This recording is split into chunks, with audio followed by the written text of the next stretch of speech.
Hello बच्चों, क्या हाल चाल? सब बढ़िया होना भी चाहिए। अब हाल चाल पूछ लिया, पढ़ेंगे क्या? हम लोगों को मालूम है फोर्स पढ़ रहे थे वही पढ़ेंगे, नहीं कि किसी और बच्चों का बुक पढ़ेंगे, ठीक है? तो फोर्स हम लोग पढ़ रहे थे, कहाँ थे? फोर्स पढ़ लिए थे, फोर्स का इफेक्ट जान गए थे, फोर्स के टाइप को जान गए थे, और फोर्स क्या है, वेक्टर है कि स्केलर है ये भी बता दे रहा भाई। फोर्स वेक्टर क्वांटिटी है। बहुत लोग कंफ्यूज हो जाते हैं, तो कंफ्यूजन हटा लो।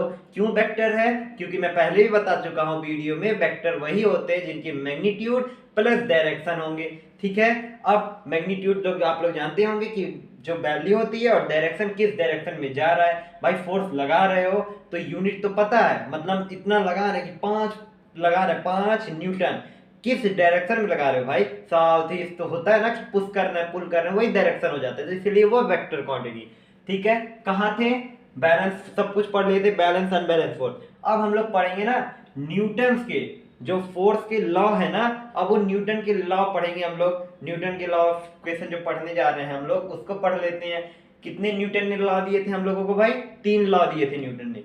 पहला लॉ क्या कहता है न्यूटन का, ये भी सुन लो भाई। अगर ये मार्कर है ना, ये मार्कर अगर ऐसे पड़ी है, मतलब रेस्ट में है, कोई हिला दुला नहीं रहती, ये मार्कर हमेशा रेस्ट में रहेगी। अगर आप चल रहे होगे, वीडियो देख के चल रहे होगे ना, तो चल रहे हो, क्या हो, मोशन में हो ना, आप तब तक चलते रहोगे जब तक आपको कोई एक्सटर्नल फोर्स, मतलब बाहरी फोर्स, कि कोई फोर्स आपको रोक न दे, कि कुछ इफेक्ट ना करे अपना फोर्स, तब तक आप चलते रहोगे। ये मार्कर भी तब तक रेस्ट में रहेगी। बात समझ में आया? फिर से बोल रहा हूं, मतलब अगर कोई भी बॉडी रेस्ट में हो तो हमेशा रेस्ट में रहेगी, अगर कोई भी बॉडी मूविंग कर रही है तो हमेशा मूविंग करेगी, जब तक कोई भी एक्सटर्नल फोर्स उस पर अप्लाई ना किया जाए, ठीक है? यही स्टेटमेंट न्यूटन ने दिया था, और ये स्टेटमेंट बहुत ही करेक्ट है, बहुत ही सही है, सही उन्होंने बोला था, ठीक है? कैसे? अब भाई अगर मैं बोलूं किताब ऐसे पढ़ा है तो 1 साल, 10 साल, 20 साल कोई भी आए उसको न छुए, तो किताब अपने बेंच पे ही पढ़ा, ठीक है?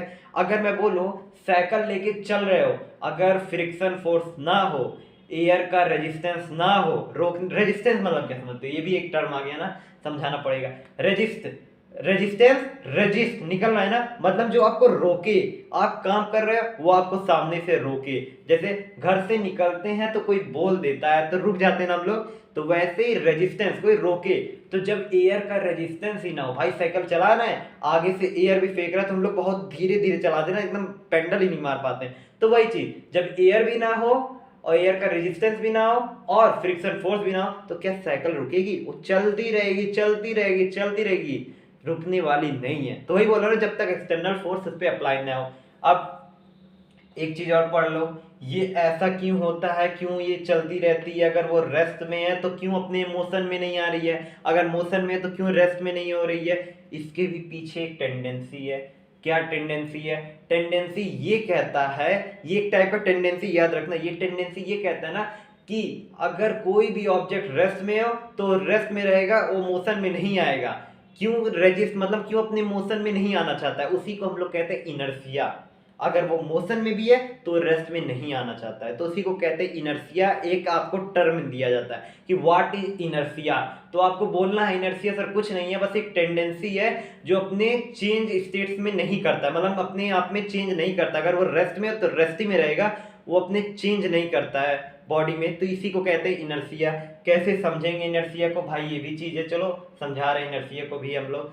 तो अगर आप लोग देखे हो कभी भी, मतलब आप लोग जब भी कभी भी देखे होगे, बैठे होगे, मतलब कहीं भी ट्रेन में बैठते हो ना, ट्रेन, बाइक, ट्रेन, कार, चलो समझ लो, बस बस, जब भी बैठते हो तो बैठे, आराम से बैठे, कहीं कोई दिक्कत किसी को नहीं भाई, बैठे। तो अगर जब भी बैठते हो ना, जब भी कार आपकी चलती है, चली, तो आप लोग क्या करते हो? पीछे से आप लोग ऐसे होते हो ना, मतलब पीछे बैकवर्ड आपको झटका लगता है जब गाड़ी चलती है। तो क्यों? क्योंकि हम लोग पहले किस में थे? हम लोग किस में थे भाई? रेस्ट में थे।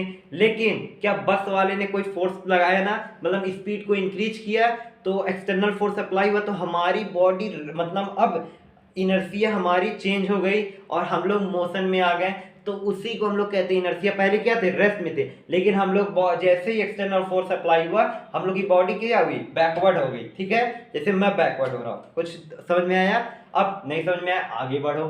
आगे भी एग्जाम्पल है बहुत हमारे पास। जब गाड़ी में ब्रेक लगता है तो हम लोग क्या होते हैं, जर्क हम लोग का होता है। जर्क मतलब क्या, हम लोग आगे आ जाते हैं। ये क्यों, पहले भी तो हम लोग रेस्ट में थे, लेकिन जर्क के नाते, एक्सटर्नल फोर्स अप्लाई होने के नाते हम लोग आगे आ जाते हैं, और वही हमारी इनर्शिया वहां पे चेंज हो जाती। क्यों, अब देखो पहले हमारी इनर्शिया क्या थी, मतलब मेंटेन थे। इनर्शिया बोलती है कि हम चेंज नहीं होंगे, लेकिन एक्सटर्नल फोर्स अप्लाई होने के नाते हम लोग चेंज हो गए। ये बात समझ में आया।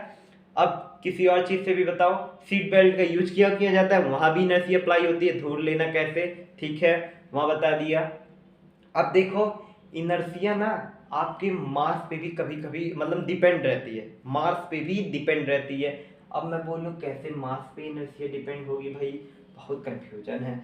हाँ भाई, मास पे इसलिए डिपेंड रहेगी ना, जब मास ज्यादा होगा किसी भी ऑब्जेक्ट का तो रेस्ट ही भी तो रहेगा, उसको तो मूव नहीं करा सकते हो ना, तो उसकी मास भी तो रेजिस्ट ही कर रही है, उसका मदद ही तो कर रही है मास। इसीलिए मास भी इनर्शिया के ही बराबर होता है, डायरेक्टली प्रोपोर्शनल समझ लो। तो अब मैं अगर बोलूं, अगर आप कोई भी गेम आप लोग खेलते हो, ये आपका कप हो गया, ये दूसरा कप हो गया, इस पे आप लोग एक कार्ड रख लो, इस पे भी एक कार्ड रख लो, ऊपर कॉइन रख लो, ऊपर कॉइन रख लो। अब ये हो गया आपका पहला मतलब पहला फिगर, दूसरा फिगर। अब अगर मैं बोलूं कार्ड को ऐसे मैं मारूं, ऐसे उधर से करके अगर मैं मारूं, चलो इधर आ जा रहा हूं, इधर से करके अगर मैं कार्ड को मारूं तो ये कार्ड तुरंत जाएगा, लेकिन ये जो कॉइन है ना, ये क्या थी, रेस्ट पे थी, लेकिन वो फिर नीचे गिर जाएगी, क्योंकि इसकी इनर्शिया ज्यादा थी, क्योंकि मास कॉइन का कार्ड के हिसाब से ज्यादा था, इसलिए वो रेस्ट पे थी, और इस वजह से उस पर इनर्शिया अप्लाई हुआ और उसमें मोशन नहीं हुआ। ठीक है, बात समझ में आया। इनर्शिया क्या है, ज्यादा हमें समझना नहीं है ना, ज्यादा हमें पढ़ना है इसके बारे में, ठीक है, इतना बस जान के तो बहुत था। अब मैंने इनर्शिया का बहुत सारा भी एग्जाम्पल दे दिया आपको, पढ़ा भी दिया इनर्शिया के बारे में। अब कुछ चीज हम लोग बात कर लेते हैं मोमेंटम पे। ये मोमेंटम क्या होता है भाई, बहुत अच्छा क्वेश्चन है, बहुत लोग पूछते हैं मोमेंटम क्या होता है। अगर मैं बोलूं मोमेंटम में कुछ शब्द आ रहा है ना, मोमेंट, जहां मोमेंट हो उसी को मोमेंटम कह दें, हाँ भाई कह लो।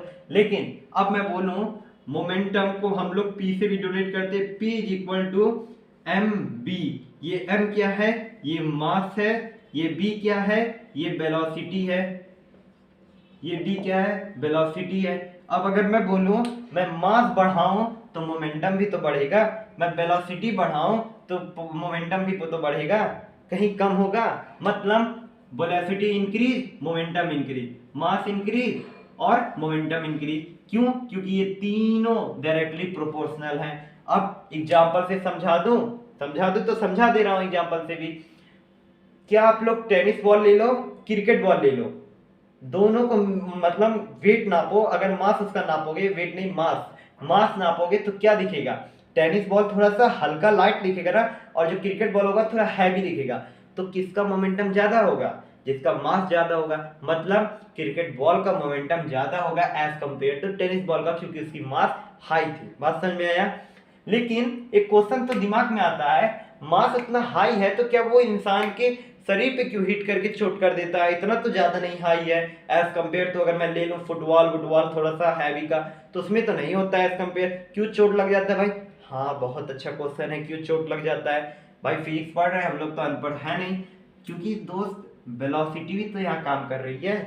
क्या बॉलर जो आता है क्या धीरे धीरे लेके आता है, नहीं, इतने तेज से फेंकता है, 145 140 की स्पीड से फेंकता है। तो जब इतनी तेज से आ रहा है तो उसका मास भी हाई है, और तो क्या जब दोनों ही तेज हैं तो मोमेंटम तो एकदम तेज नहीं होगा। तो इस वजह से बैट्समैन को चोट लग जाती है, कभी कभी बैट्समैन के सर पे चोट लग जाती है, क्योंकि वेलोसिटी बहुत तेज आ रही है तो मोमेंटम भी बहुत तेज रहेगा। चाहे अब वो मास भी थोड़ा हाई है, आप समझ सकते हो, ठीक है। यहाँ पे बात समझ में आई, कहीं कोई दिक्कत नहीं, ठीक है। यहाँ पे मैंने आपको ये भी फार्मूला बता दिया। अब इसका यूनिट क्या होगा, ऐसा यूनिट भी निकालो, लेकिन देखो मोमेंटम भी एक वेक्टर क्वांटिटी है, नॉट की स्केलर क्वांटिटी, ठीक है। अब बात करो इसकी एसआई यूनिट, मास की केजी, वेलोसिटी की क्या होती है बाबू, मीटर पर सेकेंड, मीटर पर सेकेंड स्क्वायर मत ले लेना एक्सीलरेशन में, मीटर पर सेकेंड, तो क्या हो जाएगा केजी मीटर पर सेकेंड, ठीक है। बात समझ में आया, ठीक है। नहीं तो इसको आप लोग ऐसे भी लिख सकते हो, KG metre S minus one. बात समझ में आया, ये भी हो सकता है, ये भी हो सकता है, कुछ भी लो, आंसर यही आपका होगा यूनिट में, ठीक है। अब ये भी मैंने मोमेंटम के बारे में बता दिया, और भी कुछ बता होगा एग्जाम्पल में, वो भी मैं बता दे रहा हूँ। कभी देखे हो कराटे के प्लेयर को, वो इतना ज्यादा ईटा रखा रहता है लेकिन वो एक बार में मारता है पूरा ईटा गिर जाता है। कभी सोचे ऐसा क्यों होता है?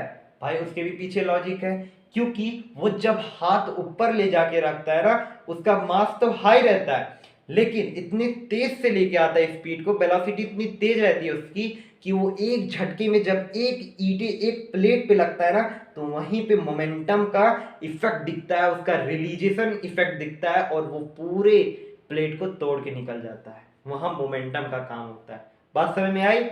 मोमेंटम भी मैंने अच्छे से आपको समझा दिया, कहीं भी दिक्कत नहीं होगी मोमेंटम की। कुछ मोमेंटम पे क्वेश्चन देख लें, ठीक है, देख ले रहे हैं। अगर कभी भी मास दिया हो और वेलोसिटी दिया हो तो क्या पूछेगा? मोमेंटम। अगर कभी भी मास दिया हो और मतलब मास दिया है और पोटेंशियल मतलब मोमेंटम भी दिया है, तो क्या फाइंड करने के लिए बोलेगा भाई? वेलोसिटी। कि नहीं बोल देगा फोर्स फाइंड करो? क्यों बोलेगा भाई? यहाँ कोई फोर्स है नहीं है, तो वेलोसिटी तो बोलेगा। तो वेलोसिटी कैसे फाइंड करोगे? P इज इक्वल टू मतलब B is equal to P अपनी जगह और P अपनी जगह, इसको नीचे भेज दोगे तो P अपॉन M। इतना तो बात समझ में आया ना कि वेलोसिटी फाइंड करने के लिए P अपॉन M। अगर पूछे M तो क्या कहोगे? M is equal to, M अपनी जगह है ना भाई, तो M भी पूछे तो ये फिर से नीचे हो जाएगा और वो P अपॉन B हो जाएगा। बात समझ में आई? मतलब मोमेंटम फाइंड करने के लिए इन दोनों का वैल्यू चाहिए और फिर वेलोसिटी फाइंड करने के लिए मोमेंटम अपॉन मास चाहिए, मास की वैल्यू फाइंड करने के लिए मोमेंटम अपॉन वेलोसिटी चाहिए। ठीक है, क्वेश्चन हम लोग करते रहेंगे, आप लोग भी करते रहना, ठीक है। क्वेश्चन लगाने के लिए मैंने भी बता दिया है, मास इंटू वेलोसिटी, इसी पे लगाते रहना। वैल्यू चेंज होगी तो ये भी बात फार्मूला यूज कर लेना, ठीक है, कहीं कोई दिक्कत नहीं। अब न्यूटन के सेकंड लॉ पे आ जाते हैं भाई। न्यूटन के सेकंड लॉ ने क्या कहा था? फर्स्ट लॉ तो समझ गए, पूरा केस उसका अच्छे से एग्जांपल के साथ। और न्यूटन भैया सेकंड बताओ, ठीक है, न्यूटन भैया सेकंड भी बताते हैं। न्यूटन भैया ने सेकंड ये बोला था, the rate of change in momentum is known as force. मतलब न्यूटन के सेकंड लॉ में फोर्स की चर्चा की गई थी।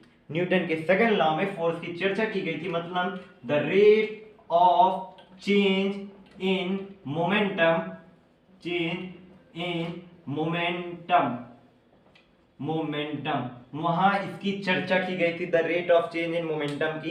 तो रेट ऑफ चेंज जब भी ये कहीं दिखे, द रेट ही दिख जाए तो समझ जाना कि मोमेंटम के नीचे टाइम होगा, पावर के नीचे, मतलब पावर जब भी पूछा जाएगा तो वर्क के नीचे टाइम होगा, क्योंकि the rate of work done पूछा जाता है। तो रेट जब भी दिखे तो समझ जाना नीचे तो टाइम तय है, ऊपर चाहे कोई भी वैल्यू, ऊपर क्या है? चेंज इन मोमेंटम, तो चेंज इन मोमेंटम हो जाएगा, ठीक है। बात समझ में आया? इसको अब हम लोग फॉर्मूले से बनाए, the rate of change in momentum is known as force. कैसे? चेंज इन मोमेंटम मतलब क्या भाई? चेंज इन मोमेंटम में समझा दे रहा हूं क्या हो रहा है। मास, मोमेंटम मैंने क्या बताया? Mass into velocity. बात समझ आए? चेंज इन मोमेंटम क्या हो रहा है सर? मतलब आप इनिशियल वेलोसिटी फाइनल वेलोसिटी समझते हो ना? हाँ भाई समझते हैं। इनिशियल मतलब चालू जहां से किए थे और लास्ट में जहां तक पहुंचे हैं, ठीक है। तो इनिशियल से मास चेंज होगी क्या? फाइनल पहुंचने के बाद क्या मास 500 से 200 हो जाएगा? नहीं, सेम ही तो रहेगा, लेकिन उसके अंदर तो स्पीड के अंदर चेंज आया होगा ना, उसके वेलोसिटी में चेंज आया होगा ना। तो हम लोग चालू किए थे m, मतलब अगर मैं बोलूं चालू किया था m1 u1, m1 u1 मतलब क्या? मास इंटू वेलोसिटी, मोमेंटम ही तो बता रहा है, द चेंज इन मोमेंटम। तो पहला मोमेंटम से माइनस कर लो m1 v1, मतलब m1 v1 मतलब ये फाइनल मोमेंटम हो गया और ये इनिशियल मोमेंटम। समझ में आया? Upon time. अब मैं पहले भी बोला था मास मास सेम रहेगा, क्योंकि मोमेंटम का फार्मूला यूज करो, इनिशियल से लेकर फाइनल तक पहुंच गए, अपॉन टाइम। अब इसका कॉमन ले लो तो क्या हो जाएगा? मास कॉमन हो जाएगा, m1 ले लो, ठीक है, m1 ले लिए, और इसका क्या हो जाएगा? u1 minus b1 upon time. Time हो गया। अब मैं बोलूं ये चीज का फार्मूला कहूं याद आ रहा है? अरे भाई याद आ रहा है, याद आ रहा है। अरे गलती हो गया, पूछो कैसे गलती हो गया? अरे मैं बता नहीं पाया आप लोगों को, सॉरी कर लेना, मुझे माफ। क्योंकि यहाँ गलती इस चीज से हो गया था पढ़ाते पढ़ाते, क्योंकि हमको फाइनल से माइनस करना रहता है इनिशियल को ना, ये वाली चीज गलती हो गई। तो फाइनल यहाँ आप लोग रख लेना, ठीक है। ये मत समझना कि भैया अनपढ़ है, भैया देख रहे थे। ये फाइनल, ये इनिशियल, ये फाइनल इनिशियल, क्योंकि फाइनल से ही तो इनिशियल की वैल्यू पता चलती है, नहीं तो रिटार्डेशन हो जाएगा एक्सेलरेशन की जगह। तो ये इसकी वैल्यू क्या डिपेंड करती है, ए की वैल्यू, एक्सेलरेशन तो एम ए, तो एक फर्स्ट को हटा दो और F is equal to M A हो जाएगा। मतलब इसका डेरिवेशन भी आपका the rate of change in momentum से m1 b1 minus m1 u1 upon t, m1 को कॉमन ले लोगे तो b1 minus u1 upon t, और ये पूरा आपका इक्वेशन क्या बनाता है, एक्सेलरेशन। तो m इंटू ए और f की वैल्यू आ गई, बात समझ में आया, f की वैल्यू m इंटू ए, ठीक है। इसी को कहते हैं न्यूटन का सेकंड लॉ। मतलब न्यूटन का सेकंड लॉ ये कहता है, अब सुनो दूसरा भी चीज सुन लो इसका पॉइंट, फोर्स डायरेक्टली डिपेंड है मास के। भाई मास अगर ज्यादा होगा तो फोर्स भी ज्यादा होगा, बात समझ में आए। अगर एक्सेलरेशन ज्यादा होगा तो फोर्स भी ज्यादा होगा, ठीक है, बात समझ में आई, ठीक है। लेकिन इसी का दूसरा चीज देख लो, एंड कर लो, और नहीं भाई तो कहोगे सेम हो गए, एंड कर लो। एंड अगर मैं कहूं तो F upon A is equal to M, बात समझ में, F upon A is equal to M. यहां से क्या पता चलता है, ए जो है ना वो m के इनवर्सली प्रोपोर्शनल है, हाँ है, बात समझ में आ रहा है। अगर मैं बोलूं ए की वैल्यू में बढ़ाऊं, मतलब एक्सेलरेशन बहुत ज्यादा होगा तो मास बहुत कम होगा। मतलब साइकिल, अगर हाँ क्वेश्चन आ गया, साइकिल को जब भी, साइकिल की जब भी मतलब आपकी लड़ाई होगी किसके साथ, समझ लो भाई कार वार के साथ, साइकिल की लड़ाई कार वार के साथ, ये भी ले सकते हो कार की लड़ाई ट्रक वाले के साथ। तो कभी भी देखते हो ना तो कार की और इस ट्रक की जो टक्कर होती है, एक्सीडेंट होता है ना, वो कार की स्पीड तेज होती है एज कम्पेयर टू ट्रक, क्योंकि ट्रक का मास बहुत ज्यादा होगा तो उसकी एक्सीलरेशन कम होगी, क्योंकि ट्रक का मास ज्यादा है तो एक्सीलरेशन कम होगी। कार का मास बहुत कम था तो एक्सीलरेशन तेज होगी as compare to truck, truck से जो कंपेयर करेंगे इसलिए, तो वहां कार का एक्सीलरेशन ज्यादा होता है। लेकिन फोर्स तो अभी भी वही सेम है, फोर्स बढ़ाओ मास भी बढ़ेगा, मास बढ़ा है तो फोर्स भी बढ़ेगा, ठीक है। मास कम हुआ फोर्स भी कम हुआ, फोर्स भी कम हुआ तो मास भाई सेम है, कहीं कोई दिक्कत नहीं है, ठीक है। न्यूटन का सेकंड लॉ समझ में आ गया, आ गया होगा ना, आई होप कि आ गया होगा, ठीक है। न्यूटन का सेकंड लॉ आ गया। अब इसकी वैल्यू क्या होगी सर, अरे भाई फोर्स को ना हम लोग ऐसे भी लिख सकते हो, मास की वैल्यू केजी हो गई और मीटर, एक्सेलरेशन का क्या होता है भाई, मीटर पर सेकंड स्क्वायर, ये हो जाएगा। नहीं तो एंड न्यूटन भी कह देते हैं हम लोग, MKS में, MKS में न्यूटन, अभी मैं बोलूंगा वो सुनना, MKS में न्यूटन, CGS में डाइन, अरे डाइन चुड़ैल वाला डाइन नहीं जो बोलने लगते हो, नहीं यहाँ डाइन होता है, वो CGS में हो जाता है, ठीक है, और ये MKS में हो जाता है, ठीक है। ये जब आगे जाओगे तब बताया जाएगा कि 4 यूनिट होती है, MKS, CGS, FPS और SI यूनिट, ठीक है। अभी मैं इतना बता रहा हूँ न्यूटन और डाइन, तो बात समझ में आया। अब आगे हम लोग जब भी बढ़ेंगे, अब इस पे हम लोग क्वेश्चन लगाएंगे, कैसे क्वेश्चन लगाएंगे, इसी पे force is equal to mass into acceleration पे अब हम लोग क्वेश्चन लगाएंगे। फिर क्वेश्चन लगाने के आगे बाद इसकी हम लोग एप्लीकेशन अब पढ़ेंगे। एप्लीकेशन कैसे पढ़ेंगे, एप्लीकेशन कुछ कुछ चीजों का मैं अभी बता दे रहा हूँ। कभी भी क्रिकेटर जब कैच लेता है, क्यों नहीं कैच ऐसे लेता, आ भैया पकड़ के क्यों नहीं लेता है, कभी देखे हो, क्यों कैच लेते वक्त वो हाथ पीछे करता है, कभी सोचे, हाँ सोचते हैं, क्योंकि वो कैच ले रहा है सर, अरे भाई कैच ले रहा है ऐसे भी तो ले सकता है, हम तो नीचे नहीं झुकेंगे, हम भाई खा के आए हैं कि नीचे नहीं झुकेंगे। अगर नीचे नहीं झुकोगे तो मुंह फोड़ लोगे, हाथ टूट जाएगा। पूछो क्यों, क्योंकि बॉल ने, मतलब जब बैटर बॉल को मारता है तो उसकी बॉल कितनी होती है, ऊपर जाती है, फिर नीचे जब आती है तो उसका एक्सेलरेशन बहुत तेज होता है ना, हाई होता है। क्यों, क्योंकि फोर्स उसका बहुत हाई होता है। फोर्स जब हाई होता है तो अगर जब भी कैच लेता है ना, तो कैच जब आएगा हाथ में तो उसके फोर्स को कम करने के लिए हमको हाथ पीछे करना रहेगा, क्योंकि हम अगर टाइम ज्यादा लेंगे तो फोर्स की वैल्यू हमारी कम रहेगी। बात समझ में आ रहा है, क्योंकि यहाँ आप देख सकते हो यहीं से फोर्स की आपकी वैल्यू निकल जा रही थी, फोर्स क्या है, इनवर्सली प्रोपोर्शनल है टाइम की, मतलब टाइम ज्यादा लोगे तो फोर्स बहुत कम रहेगा। तो भाई कैच अगर चाहते तो ऐसे ले लेते ना, अरे हम तो पीछे हटेंगे, अरे पीछे हट रहे थे तो टाइम ले रहे थे ना उसको करने में, तो वही टाइम ले रहे हैं फोर्स को कम करने के लिए और हाथ पे चोट ना लगे। हाँ बाय द वे थोड़ा सा लग जाएगा तो कोई इसमें दिक्कत नहीं, लेकिन उससे पहले अगर ऐसे लिए होते तो हाथ वाथ कट के निकल जाता, ठीक है, टूट जाता। ये पहला एप्लीकेशन हो गया। 2-3 एप्लीकेशन के बारे में अगली वीडियो बताऊंगा, वहां थर्ड लॉ भी बताऊंगा, क्वेश्चन भी बता दूंगा, फिर आपके आगे हम लोग पढ़ेंगे कुछ और टॉपिक होंगे तो उसको भी देख लिया जाएगा। तो अभी के लिए बाय बाय, सी यू, अच्छे से रहो, अच्छे से खाओ पियो और वीडियो को सब्सक्राइब करो भाई, जाओ और अगली वीडियो को भी देखो।